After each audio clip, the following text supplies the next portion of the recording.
Radio Flamme. Bonjour Daniel, Bonjour. J'aimerais bien que vous nous parliez de lecture de Proust.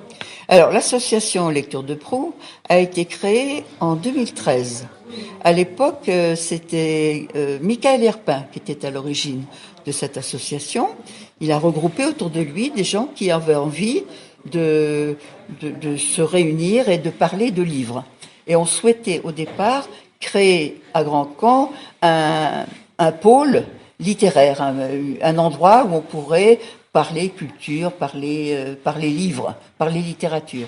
Alors, depuis 2013, nous organisons chaque année un salon du livre, puis nous participons à des activités littéraires telles que le concours de nouvelles, et là on va vous en parler un peu plus tard peut-être, que nous organisons en partenariat avec une association amie qui est de Trévière. Nous participons à la Grande Lessive, qui est une animation littéraire qui se déroule tous les mois d'octobre et les mois de mars.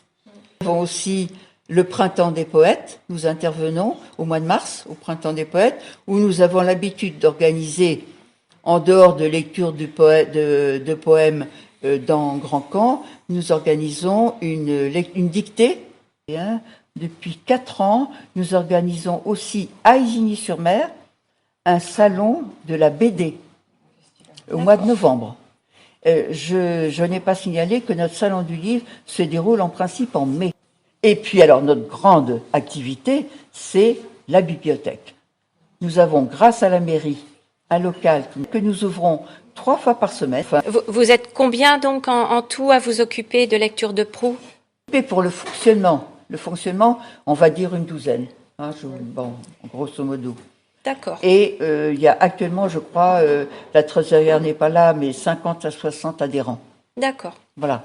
Et notre association est chapeautée par un bureau, le président étant actuellement, c'est Jean-Noël Levavasseur, qui a pris le relais. Bonjour Christiane, j'aimerais bien savoir comment vous faites pour sélectionner un lauréat du Grand Prix de Grand Camp-Mézy, Grand Prix de littérature. Bien sûr.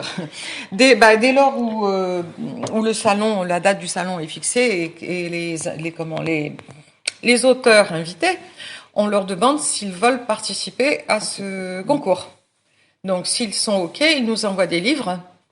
Et donc, on constitue un comité de lecture, en fait. Et ensuite, une fois que tout le monde a lu les livres, on se réunit pour parler des livres et puis pour déterminer. On a une grille. Voilà, on fait une grille et on détermine, on vote pour pour certains pour le préféré, pour d'autres en fonction de l'écriture, ça peut être variable en fait. Mais donc. Et vous arrivez à tomber d'accord? Oui, de toute façon, puisqu'on fait des notations. D'accord, une évaluation. Voilà. D'accord. Chacune note, en fait. Note l'ensemble de ses lectures. Et ensuite, on prend celui qui aura eu la meilleure note, quoi. Et s'il y a une petite dissension, on en discute et puis on se met d'accord. Très bien. En fait. Merci beaucoup, Christiane. Je vous en prie. Radio Flamme.